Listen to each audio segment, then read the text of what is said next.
Final Fantasy Crystal Chronicles was a divisive spin-off game remastered in 2020. Has the re-release fared any better? Join us on the couch to find out.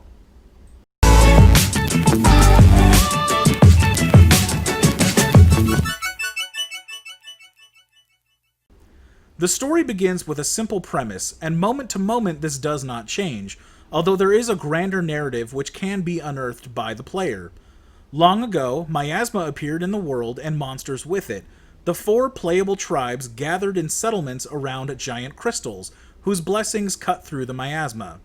Once a year, crystal caravans form to venture the world to find myrrh trees, whose drops recharge the crystal's blessing. Upon filling their chalice, the journey is complete until next year. In between are the little vignette cutscenes, smartly written and breathing life into the game's world.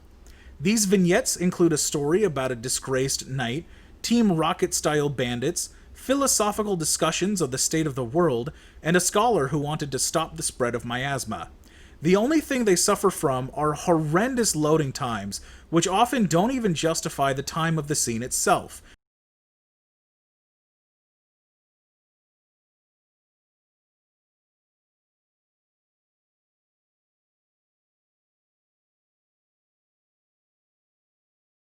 It creates a sense of frustration when trying to get from A to B, while feeding on anxieties of fear of missing out and skipping them.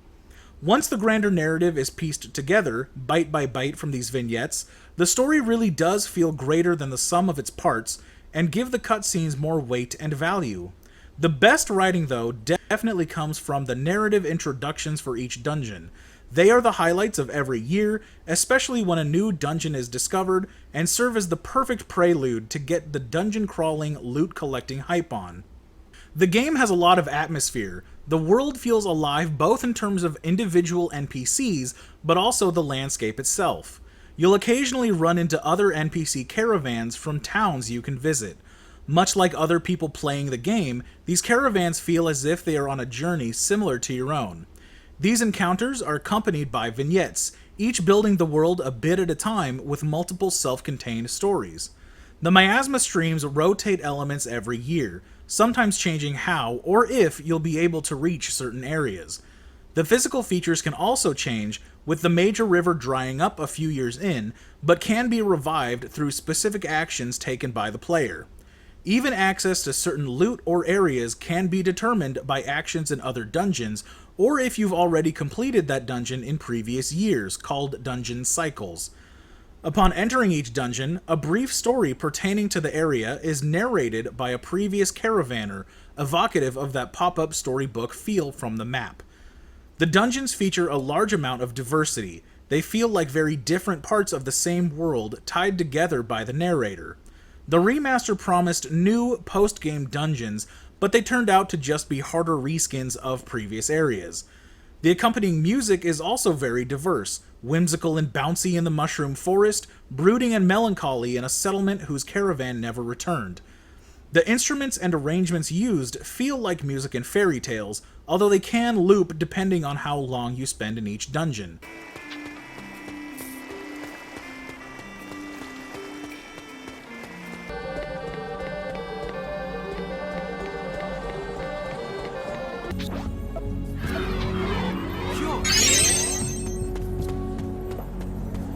Voice acting is a nice touch, although not totally necessary. Nothing particularly stands out as really great or horrid, except for the Moogles. Giving regular Brad and Chad voices to what I imagine as Mickey Mouse voiced Pokemon is really weird. Luckily, you can turn voice acting off should you so desire. Graphically, the game is a step up from the 2003 release, but still looks like it would fit more comfortably on a PlayStation 3 rather than a PlayStation 4. The biggest improvement was on the lighting and reflections, but other than HD and 4K support, the textures and models are completely unchanged. While speaking, the NPCs will move their two-dimensional mouth endlessly until the dialogue is allowed to proceed, with likewise looped, simple animations that often comprise of no more than a waving hand. Without voice acting, this was easier to overlook in 2003. With voice acting, it feels awkward, unpolished, and lazy. Many of the in-game menus have been given a facelift, including unlockable or purchasable character skins of other NPCs, but these skins are limited to the dungeons. Stylistically, it's a return to a more cartoony appearance, such as Final Fantasy IX, despite the company's growing focus on more mature, adult representations, such as Final Fantasy VIII, Final Fantasy X, and so on to Final Fantasy XV.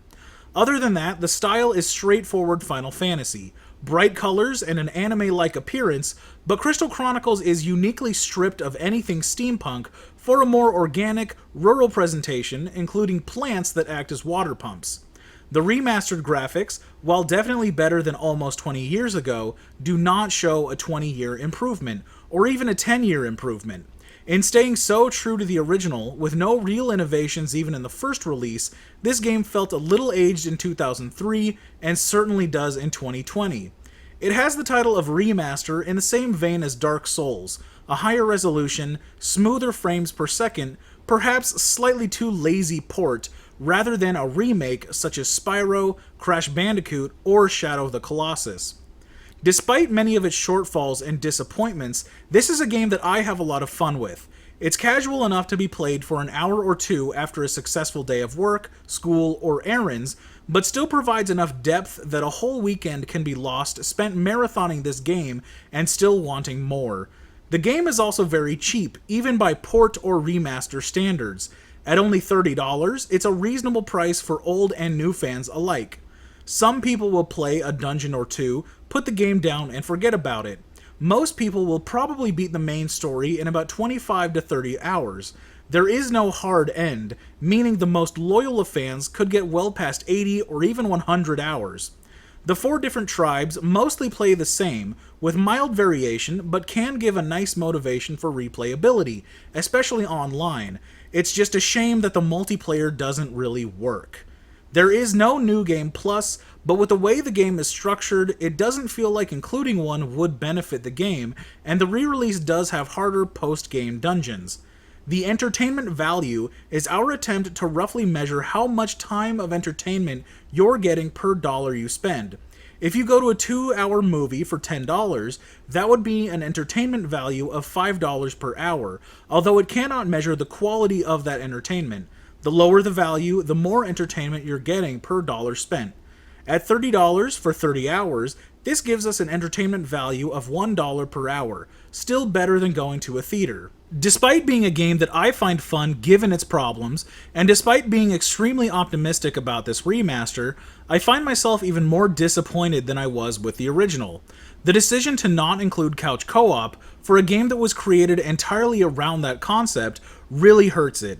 This would not be as much of a problem if the online co-op worked. Unfortunately, it has its own problems, such as progress not being kept for each character and only being able to form lobbies at the dungeons.